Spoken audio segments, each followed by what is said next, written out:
لائیں کہیں کہ ہمارا رب اللہ ہے، پھر اس پر جم جائیں۔ ان پر فرشتوں کا نزول ہوتا ہے، نہ کوئی غم کرو نہ خوف، خوشیاں مناؤ جنت کی جس کا تم سے وعدہ کیا گیا تھا۔ اللہ کی ربوبیت پر اطمینان جب انسان کو ہو جاتا ہے، میرا رب اللہ ہے، ربی اللہ، انسان کے لیے نہ کوئی کھٹکا، نہ کوئی خطرہ، نہ کوئی خوف، نہ کوئی حزن۔ جو کچھ ہو رہا ہے کس کے اذن سے ہو رہا ہے؟ اللہ کے اذن سے۔ اللہ کے اذن کے بغیر پتہ تک نہیں ہلتا۔ یہ کوئی اندھا بہرا مادہ نہیں ہے جس سے مجھے کوئی خوف ہو۔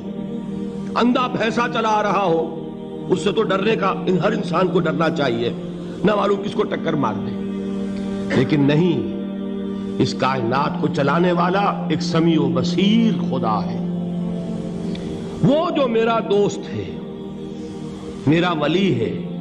اللہ ولی الذین آمنوا یخرجہم من الظلمات الی النور۔ اللہ اہل ایمان کا ولی ہے، ساتھی ہے، پشت پناہ ہے، مددگار ہے، حمایتی ہے۔ بتائیے جسے یقین ہو جائے کہ اللہ میرا مددگار، اللہ میرا محافظ، اللہ میرا پشت پناہ، اللہ میرا حمایتی، اس کے لیے کوئی خوف ہوگا؟ اس سے کوئی ڈر ہوگا؟ میں مثال دیا کرتا ہوں ایک بہت سادہ، پنجاب کے دیہات کی۔ وہ بڑا چودھری ہے اور کوئی غریب کسان ہے۔ اس غریب کسان کے جانوروں کو ہر وقت اندیشہ ہوگا چوری کا، کوئی میری بھینس کھول کر نہ لے جائے، کوئی میرا بیل کھول کر نہ لے جائے۔ لیکن جس کے بارے میں یہ سب کو معلوم ہو کہ وہ جو بڑا چودھری ہے وہ اس کا دوست ہے، اس کی بچیا کو کوئی خوف ہوگا؟ اس کی بھینس پر کوئی ہاتھ ڈالے گا؟ اسے کوئی اندیشہ ہوگا؟ نہیں۔ کیوں؟ کہ وہ بڑا چودھری، بڑا اس کا یہاں کا سردار، جاگیردار، سب کو معلوم ہے وہ میرا دوست ہے، کوئی میرے خلاف اقدام نہیں کر سکتا۔ اس دنیا میں یہ چھوٹی سی بات اگر آپ کے دلی اطمینان اور سکون کا باعث بن سکتی ہے تو ذرا تصور کیجئے۔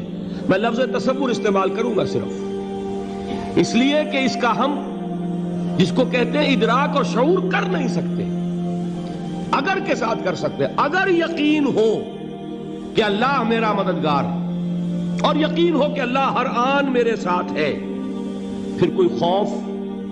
کس کا خوف؟ کوئی شے اللہ سے بالا تر ہے؟ کوئی قوت اس سے زیادہ طاقتور ہے؟ کوئی اس کے ارادے کو بدلنے والا ہے؟ کوئی اس کی مشیت کے آڑے آنے والا ہے؟ یہی بات ہے جو حضور نے فرمائی۔ یہ ایمان کا حاصل ہے لب لباب، کہ دیکھو اچھی طرح اس بات کو ذہن نشین کر لو، اگر تمام انسان مل کر تمہیں کوئی نقصان پہنچانا چاہے نہیں پہنچا سکتے مگر جو کچھ اللہ نے لکھ دیا ہو، اور تمام انسان مل کر تمہیں کوئی نفع پہنچانا چاہیں نہیں پہنچا سکتے مگر وہ شے جو اللہ نے طے کر دی۔ آپ پھر میں کہوں گا ذرا طاری کیجئے، اسے فرض کیجئے، اسے سوچئے۔ اگر اس حدیث پر ہمارا دل ٹھکا ہوا ہو تو کسی سے ڈر ہوگا؟ یہ مجھے نقصان نہ پہنچا دے، یہ میری رپورٹ خراب نہ کر دے، یہ میری انکریمنٹ نہ رکوا دے، یہ میرا یہ نہ بگاڑ دے، یہ میرے یہ نقصان نہ پہنچا دے۔ اس کا ڈر، اس کا ڈر، اس کا خوف، اس کی خوشامد، اس کے لیے جا کر طرح طرح سے اپنی عزت نفس کو ذلیل کروانا اس کے سامنے، یہ سب کچھ کیوں کرتا ہے انسان؟ جب سمجھتا ہے کہ اس کے ہاتھ میں میرا کوئی نفع ہے، اس کے ہاتھ میں میرے لیے کوئی ضرر ہے، یہ مجھے کوئی غضب پہنچا سکتا ہے، یہ مجھے کوئی نقصان پہنچا سکتا ہے، یہ میرا کوئی کام بنا سکتا ہے، یہ میری کوئی ضرورت پوری کر سکتا ہے، اسی کا نام شرک ہے۔ جہاں آپ نے یہ سمجھا کہ غیر اللہ کے اندر کوئی طاقت موجود ہے وہی شرک ہے۔ بتوں سے تجھ کو امیدیں، خدا سے نومیدی، مجھے بتا تو صحیح اور کافری کیا ہے؟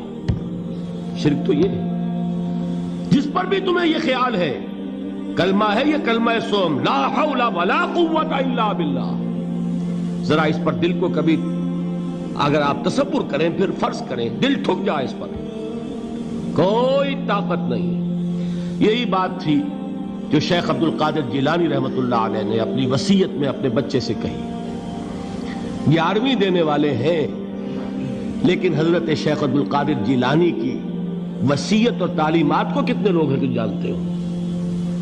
یہ جن مقامات تک پہنچے ہیں وہ کس چیز کی بدولت پہنچے ہیں؟ انہوں نے جو پیغام دیا وہ کیا تھا؟ اے میرے بچے، جس طریقے سے قرآن مجید میں حضرت لقمان کی نصیحتیں جو ہے نقل کر دی گئی ہیں، میں یہ عرض کروں گا بالفرض اگر قرآن حضرت عبد القادر جیلانی کے بعد نازل ہوا ہوتا تو شیخ عبد القادر کی یہ نصیحتیں بھی قرآن میں درج ہوتی. اتنی اونچی نصیحتیں ہیں. اے میرے بچے، اس حقیقت کو ذہن نشین کر لے، لا فاعل فی الحقیقت ولا مؤثر الا اللہ. اس کائنات میں نہ کوئی فاعل حقیقی ہے نہ مؤثر حقیقی ہے سوائے اللہ. کسی شے میں کوئی تاثیر نہیں اگر اللہ نہ چاہے. آگ جلا نہیں سکتی اگر اللہ نہ چاہے. پانی ڈبو نہیں سکتا اگر اللہ نہ چاہے. زہر ہلاک نہیں کر سکتا اگر اللہ نہ چاہے. کوئی چیز فائدہ نہیں پہنچا سکتی اگر اللہ نہ چاہے. تو در در پہ کیوں سر جھکاتے ہو؟ در در پر کیوں جبیں سائی کرتے ہو؟ سب کے سامنے کیوں ہاتھ پھیلاتے ہو؟ ایک اللہ سے مانگو. ایک اللہ کے سامنے زمین پر اپنی جبین رکھو. لا فاعل فی الحقیقت ولا مؤثر الا اللہ. نظر آتا ہے ہمیں کہ پانی پیاس بجھا دیتا ہے.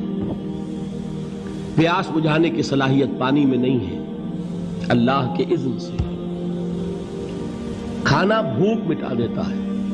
بھوک مٹانے کی صلاحیت کھانے میں نہیں ہے، اذن رب میں. دیکھیے یہی یقین تھا. حضرت موسیٰ علیہ السلام کا واقعہ یاد کیجئے. سامنے سمندر آ گیا ہے. قوم دیکھتی ہے پیچھے کہ گرد و غبار کا طوفان ہے. معلوم ہوا کہ فرعون اپنے لشکر سمیت آ گیا ہے. لشکر جب چلتا تھا تیز رفتاری کے ساتھ تو گرد و غبار کا جو طوفان اٹھتا تھا اس کا تصور کیجئے. اور لمحہ بلمحہ وہ قریب آ رہا ہے. پوری قوم نے کیا کہا؟ اے موسیٰ انا لمدرکون. اے موسیٰ ہم کو پکڑے گئے. قرآن مجید نے تو یہاں وہ باتیں نہیں لکھی ہے، لیکن تورات میں یہ درج ہے کہ بنی اسرائیل جھگڑنے لگے، دست و گریبان ہو گئے موسیٰ کے ساتھ. موسیٰ ہمیں یہاں مروایا لا کر، اس سے تو ہم ہی بہتر تھے. وہاں کھانے کو ملتا تھا، زندگی تو تھی. بیگار ہم کر رہے تھے، موت تو نہیں تھی. اب جو کچھ ہوگا اس کا تصور کرو، جس طریقے سے ہمارے ٹکڑے اڑائے جائیں گے. تو لڑ رہے ہیں حضرت موسیٰ علیہ السلام سے. یہ تورات کی تفصیل ہے. قرآن میں صرف اتنا آیا ہے، پریشان ہو کر انہوں نے کہا انا لمدرکون. موسیٰ ہم تو پکڑے گئے. اس وقت موسیٰ کا جواب کیا ہے؟ کلا ان معی ربی سیہدین. نہیں، میرے ساتھ میرا رب ہے، وہ راستہ دے گا. بتائیے کہاں راستہ نظر آ رہا ہے؟ یہ ہے ایمان بالغیب. راستہ نظر نہ آئے تب اللہ پر یقین ایمان ہے. جیب میں پیسے ہوں اور تب دل کو اطمینان ہے تو ایمان کس پر ہوا؟ پیسے پر، اللہ پر نہیں. جب وسائل و ذرائع نہ ہوں اور پھر یقین ہو کہ اللہ مسبب الاسباب ہے، وہ اسباب کا پابند نہیں ہے، وہ اسباب کا محتاج نہیں ہے، اسباب اس کے محتاج ہے. اگر یہ یقین ہے تو اللہ پر ایمان ہے. یہ نہیں ہے تو تمہارا ایمان اسباب پر ہے، وسائل پر ہے، ذرائع پر ہے، مادیات پر ہے، اللہ پر نہیں. اس وقت کہاں راستہ تھا؟ کوئی راستہ تھا؟ سمندر ہے اور ادھر سے لشکر آ گیا ہے. کلا ان معی ربی سیہدین. اب دیکھیے ایمان کہہ دینا آسان ہے، ہوا معکم اینما کنتم. جہاں کہیں بھی تم ہوتے ہو اللہ تمہارے ساتھ ہوتا ہے. لیکن اس کا یقین قائم ہو جائے تو زمین و آسمان کا فرق واقع ہو جائے.